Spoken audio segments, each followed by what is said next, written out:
Sabihin mo nga sa amin, ano ba yung nasa likod mo? Yung may mga puno din sa likod. Ano ba yan? Ano ba? Puno ng puno. Ano ba yan? Pulo. Anong tawag sa mga puno? Puno ng puno. Puro na tayo namamanggo. Punong aroma.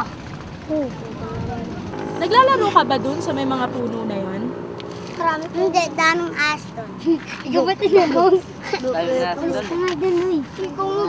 Naglalaro ka ba doon? Hindi. Pumupunta ka ba dyan? Gumamit ka ng upo. Ha? Opo. Ano ba yan? Pulo. Ha? Pulo? Anong meron sa pulo? Pwede mo ba ituro sa amin kung asan ang pulo? Ito. Sa likod niyan. Ano yung mga nasa likod mo ng mga puno? Taba? Ano yung mga nasa likod mo ng mga puno? Ano yan? Yun o, yung nandun sa malayo. Api-api.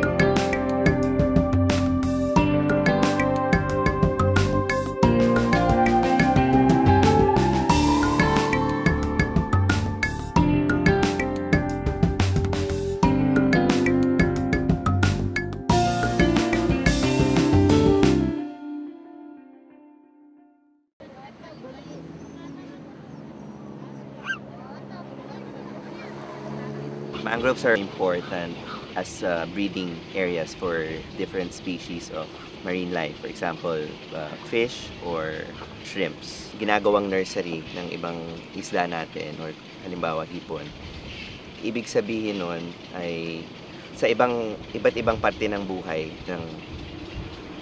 ng isda. Halimbawa kung saan sila nangingitlog, tapos pag napisa na yung itlog na yon para maging isda, saan sila nagtatago para lumaki. Tapos paglaki ng isda na yon, lumilipat sila ng iba't ibang lugar. So sinasabi natin, pag dito sa mangrove, habang maliliit pa yung ating mga isda o halimbawa hipon, dito sila nagtatago at naninirahan. Pagkatapos nun, pag medyo malaki na sila, lumilipat itong mga hayop, yung ibang isda. Halimbawa, pumunta sila dun sa reef area at doon na sila lumalaki. So, sinasabi natin, pag nawala itong bakawan natin, wala nang pupuntahan itong mga bagong pisa na isda.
Part of the life cycle of some of these animals are happening here in our mangrove area. So they're quite important in that. The thing is, most of the species or fish using this area as a nursery are very important to us commercially, because these are fish that we harvest and that we can use for sustenance.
Alam mo, pero yun, aligtas ka. Ay, tanay yung mga balat to! Piniglit na tayo yung mga balat!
Ang tatay mo, anong ginagawa? Ano? Anong trabaho niya? Mananahong po. Ano Ngayon. ibig sabihin ng banana? Lumalaot. Lumalaot po sa may laot. Tapos, Nangunguha ng tahong. Tahong talaba. marami pa siyang tahong na nakukuha. Apo. Trabaho po ng tatay ko, naglalambat. Ano ibig sabihin na naglalambat? Nanguhuli po ng isda. Anong klase ka na isda? Tilapia po. Sil, anong ginagawa mo pag tinutulungan mo si tatay maglambat? Naariya ko po ang lambat, tapos nitibugan ko po, tinutulungan ko po siya magsagwan. Tapos, saan yung dinadala yung mga tahong? Yan po, sa may bulungan, binibenta. Kanino yung binibenta? Sa mga suki ni Papa. Ano ginagawa niyo sa nahuhuli niyong isda? Binibenta po, Saan yung binibenta? bulungan.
Para saan kaya yung mga puno na yan?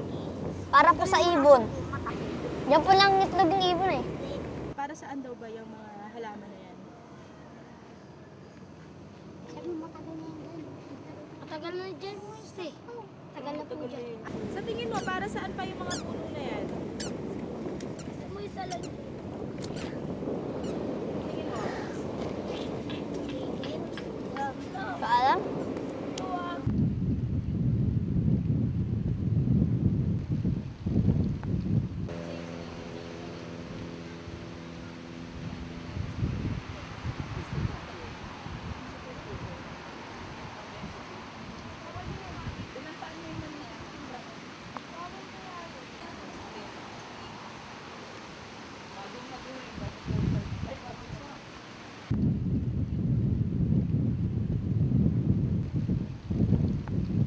Nung bagyong Ondoy, kamusta kayo dito?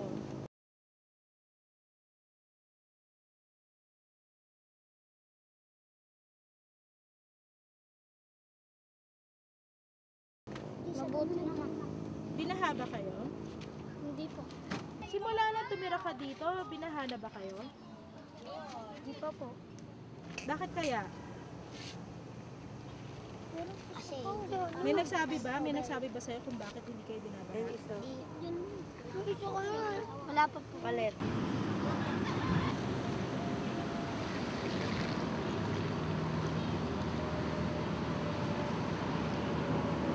Isa ring paraan para nakakaprotekta ang mangrove ay yung mga threat naman na galing sa karagatan. Yung coast, halimbawa may malalaking alon na nagaganap tulad ng tsunami, nagiging protection tong mangrove. So, yung energy ng alon na dissipate dahil dito sa mangrove area.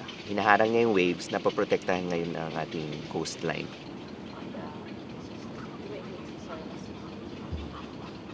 Kaya importante ang mangrove dito kasi yung mangrove ang nakaharang between yung inland at saka yung ating coral reef. At kung may mangrove area tayo, naiipon dito yung silt na ating sinasabi. Hindi na to tumutuloy sa ating seagrass at saka sa coral reef. Kaya napoprotektahan niya yung ating reef area na isang importante ring lugar kung saan maraming isda na nakatira.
gusto mo maging paglaki mo?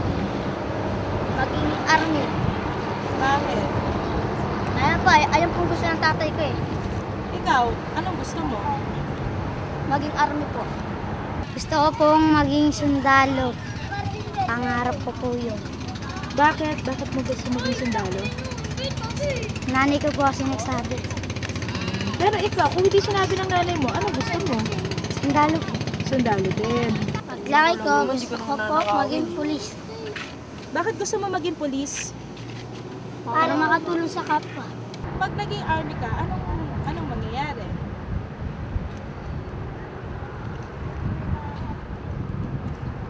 Anong mangyayari sa inyo pag naging army ka?